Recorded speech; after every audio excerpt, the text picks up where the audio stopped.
friends.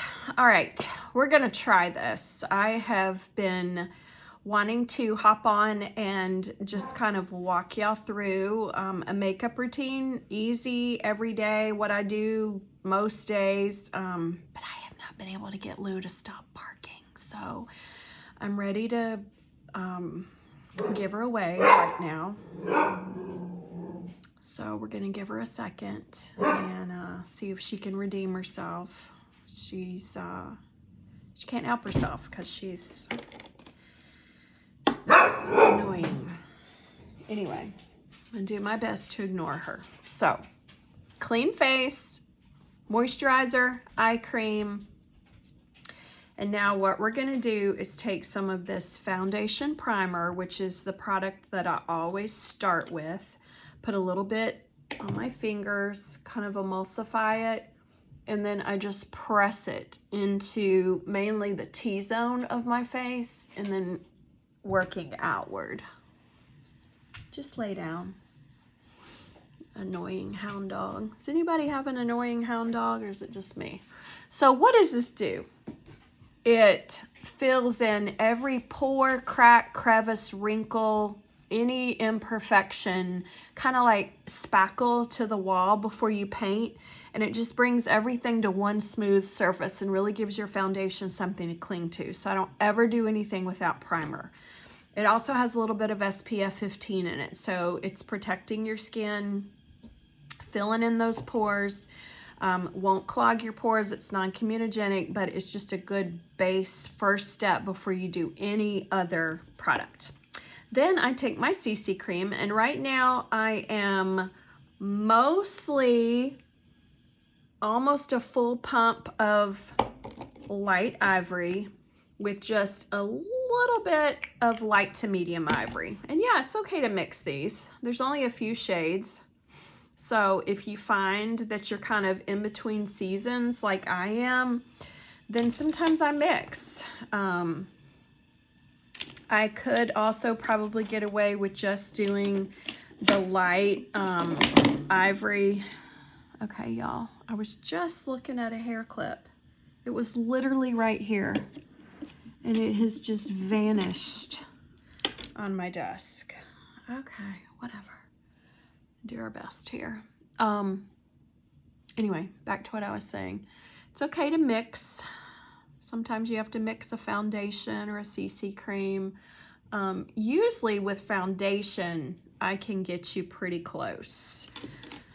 And then right now, I've just been taking this liquid foundation brush that we have for a nice sheer coverage, and I've just been blending CC cream in. And I've really kind of cut back on the amount of CC cream I've been using lately.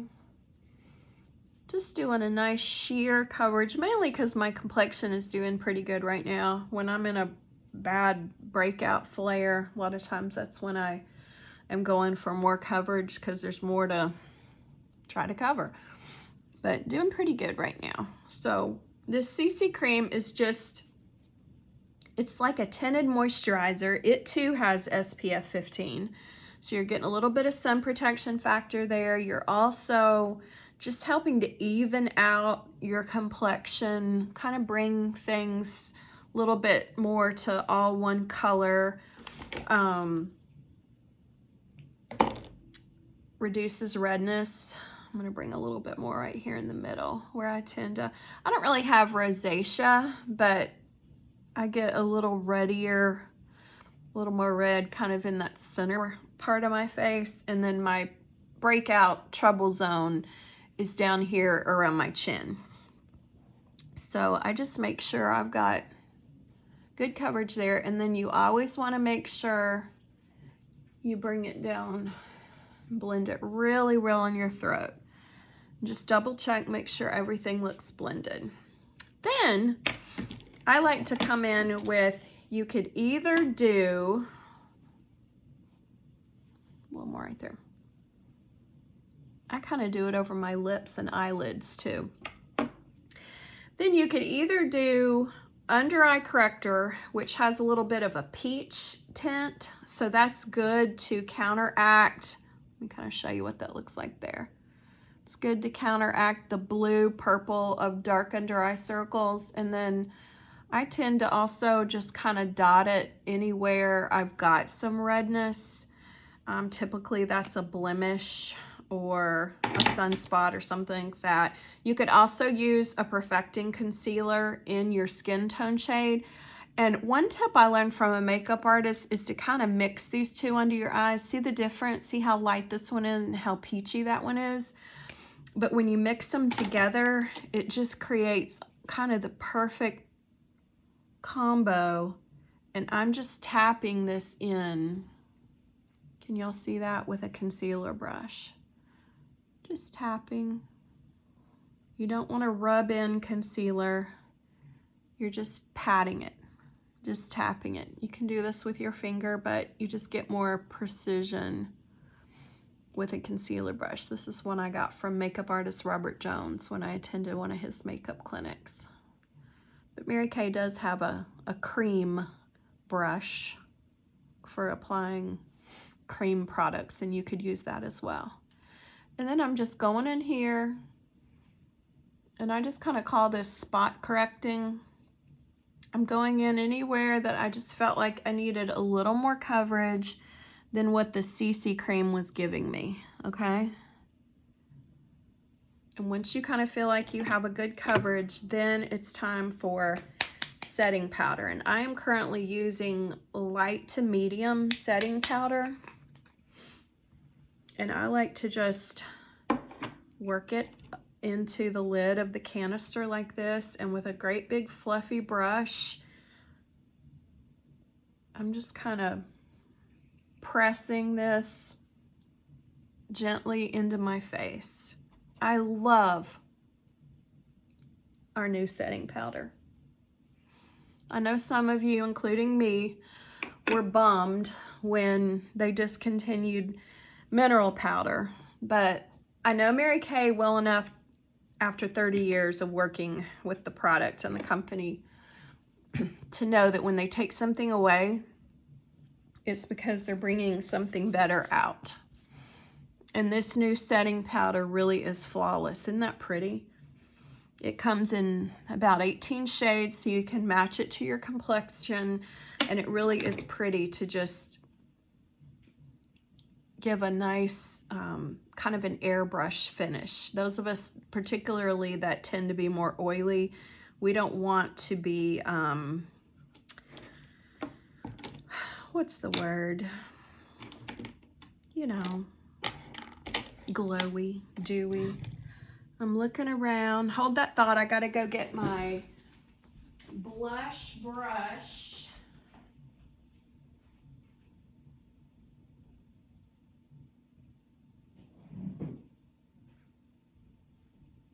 Okay. Sorry, y'all. I thought I had everything, but I did not have my blush brush. And this one is so great for applying blush because it has this rounded side right here. So the one I'm using right now is called Rogue Rose. It's just a really pretty rosy color. So I'm gonna pick this up like that.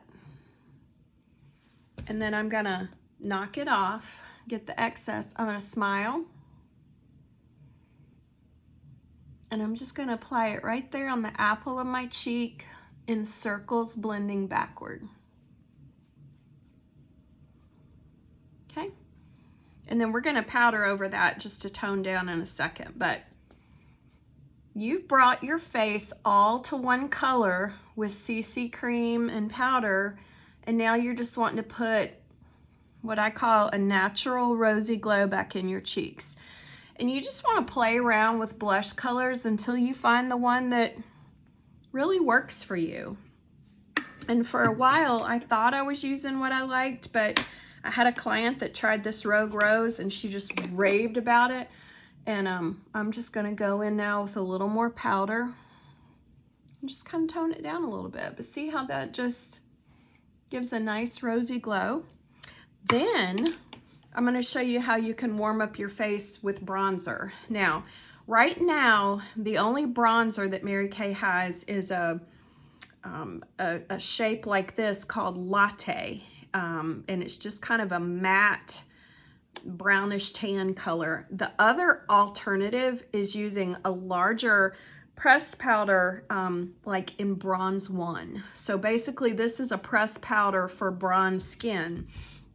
And I'm going in and just getting a little bit, knocking it off. And I'm just gonna work in little circles around the edge of my face. And this is so subtle. And then under my cheekbone, underneath where we just did that powder. And then I do a little bit down either side of my nose, a little bit along my chin, and along the edge of my face. And I don't know if you can tell that, but it's just very subtle, but it just, especially during the winter time when we're not getting a lot of sunshine, to get that healthy glow in your skin, that just kind of warms it up.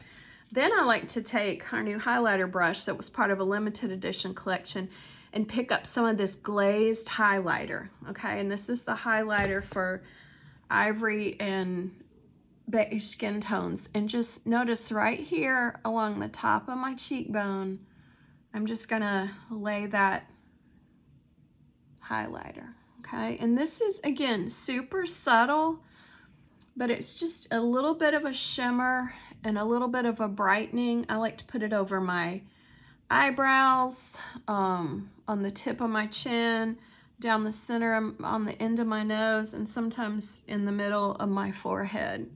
So we're bronzing around the edges, and then we're highlighting kind of in these middle areas. And you can even bring that highlighter kind of in under your eye like that if you want to. But that's just for a pretty look. Now, I'm gonna put some of this Age Fighting lip primer on now. And this is magic. I never do lips without this, and then I just kind of pat it in. Because it has the same age-fighting properties that your Time Wise skincare and foundation does, and so it helps to fill in all those little fine lines and wrinkles around your lips, and it gives your lipstick something to just hold tight to. And then I'm going to take some of this light nude lip liner.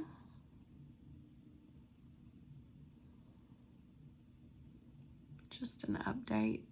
She has gone to sleep on the floor. She decided to stop acting like a lunatic.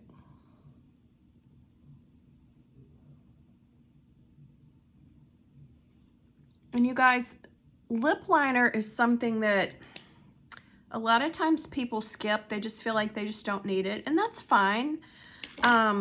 You don't have to have it, but what I love about it is that it really can define your lip and give it some shape.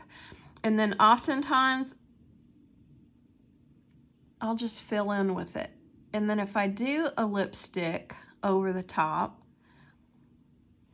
this primer and lip liner just helps to hold it on. And I didn't even pick up a lipstick. Great. So we'll come back to that. We'll let that liner just kind of sit. And what we'll do now is we'll do eyes. So I'm gonna grab my tried and true, surprise, surprise, Light Beam eyeshadow. I think everybody should have a liquid Light Beam eyeshadow in their makeup bag. It's just the perfect base shade for everything. It has primer in it, so you don't have to use eye primer. It's already in here.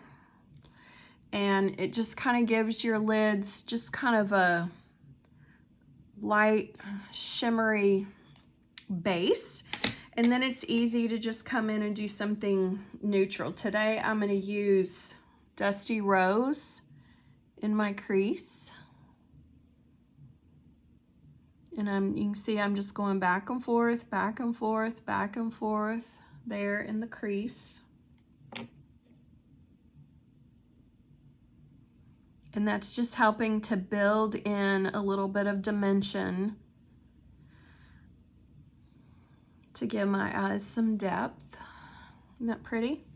And then we always want to come back with what? Yep, our blending brush, and just blend out what we did, because That just gives a nice pretty, can't see any lines.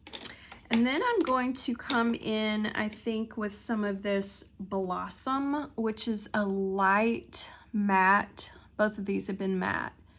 A light matte pink, very light, delicate pink.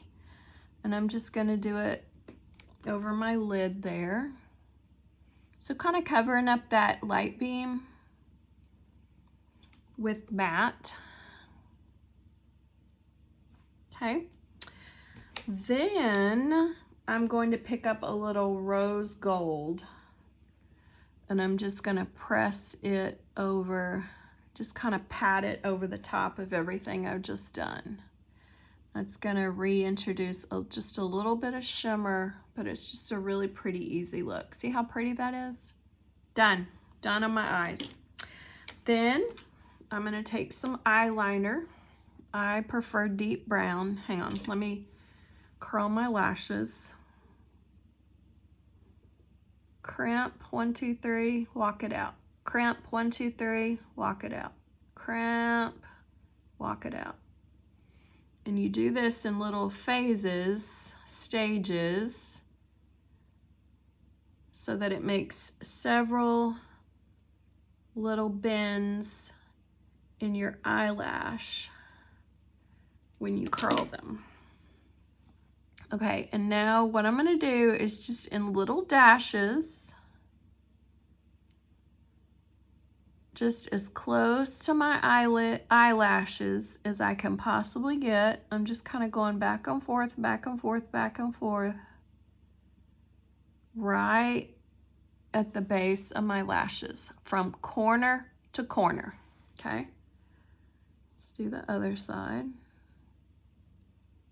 This is kind of making my eyes water because I've got this bright daylight bulb shining down on me so y'all can see me. Kind of blinded me. It's all right. Okay.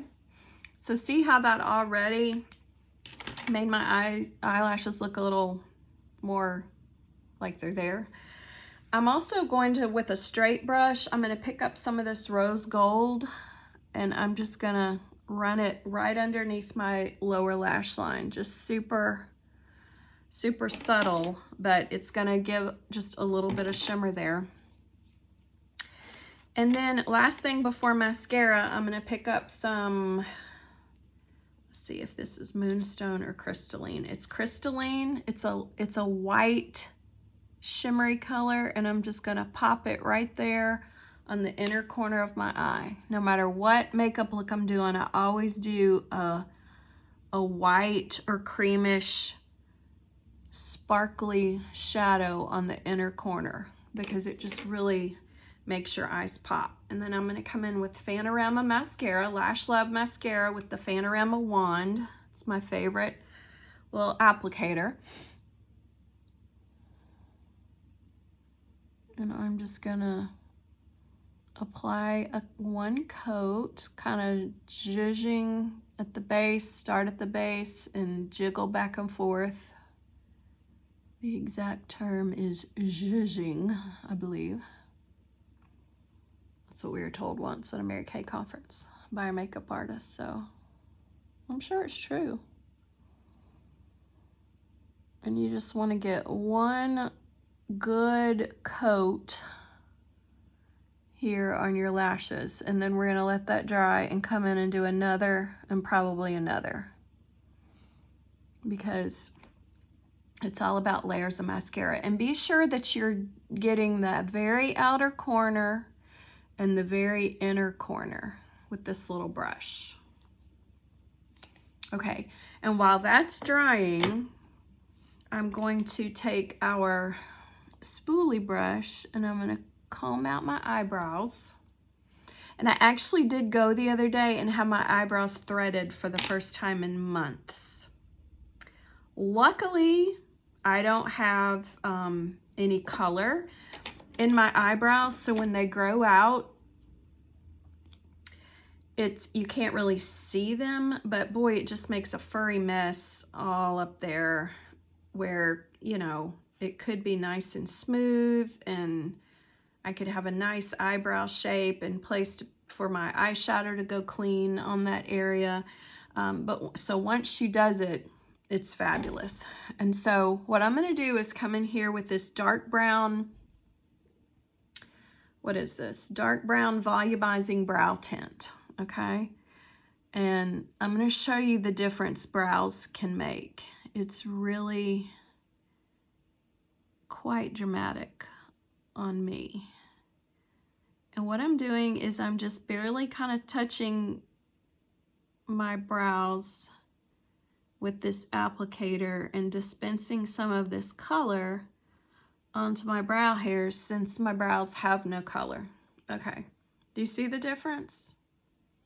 You see how that just frames my face? It just makes all the difference in the world to do brows. I just love, love, love, love, love this product. Another way that you could do it is with a brow pencil. And you could just do little short strokes in the hairs with a brow pencil, and I do that sometimes. Another way you could fill in your brows is with eyeshadow. You could just pick up some neutral eyeshadow like hazelnut or espresso and deposit it into the hairs and comb it through. And sometimes it just depends on what mood I'm in. Sometimes I do more than one, kind of a layered effect. And then I just go back and comb those hairs up. But can y'all see that? Can you see what a difference that makes? So much better. Okay. What now? I guess I need to do another coat of mascara.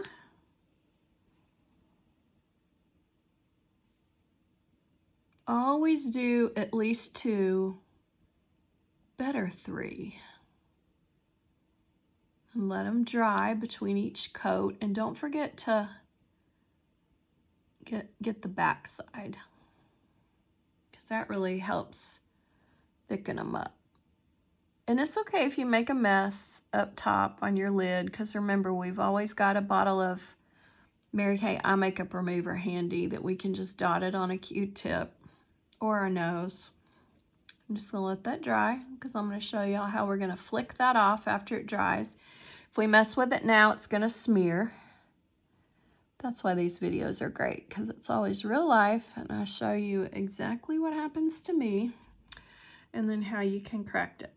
Okay, now we're going to come down below, and with these delicate little bristles on the end of our wand, we're just going to kind of shimmy back and forth and deposit some mascara on these lower lashes. And notice I haven't re-dipped my wand in a while, because you don't want a whole bunch of mascara on your wand. In fact, Robert Jones, a makeup artist that I've studied with extensively, says always scrape your mascara off on your tube before you apply it to your lashes so that you don't have too much. Okay, I like that. Just a simple eye look. I didn't even do a darker color in the outer corner today. Just kept it really simple.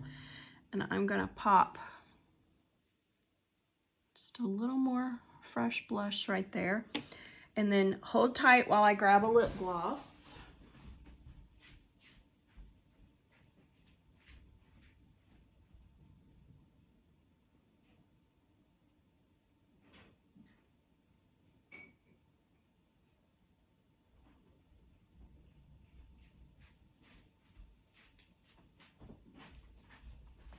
So sorry, you guys. I thought I had everything laid out in here, and I didn't.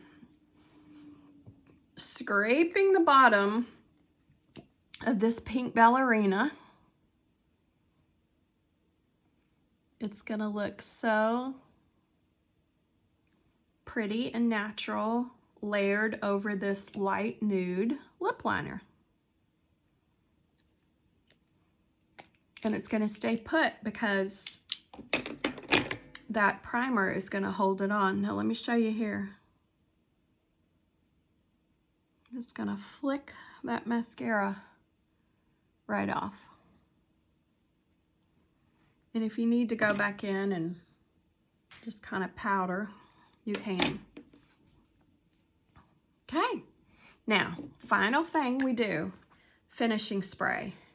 Just like I don't start any look without makeup primer, foundation primer, I don't wrap up any look without my finishing spray. This is like legit hairspray for your face, okay? So I'm gonna pull my hair back and then I'm gonna spray it in an X and in a plus.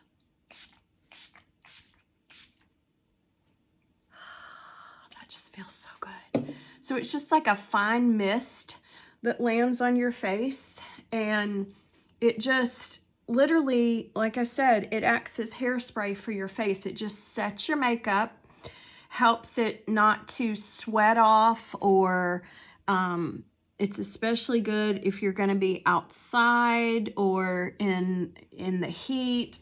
It's non-negotiable in the summer, and it just pulls everything together and wraps it up. I think that's it, you guys. If you have any question about my look or anything I use, just drop a comment below and let me know. I'll type out a list of everything that I used, and just a reminder to keep your brushes clean, because that is a game changer. You cannot expect to apply makeup on a daily basis with dirty brushes and get the best outcome. It also transfers bacteria to your face and tends to cause blemishes, so that's gross. So keep your brushes clean, keep your tools clean, keep your makeup all organized, freshen it up now and then, and just have fun. It's all about having fun and expressing yourself through makeup. All right, you guys, have a good day.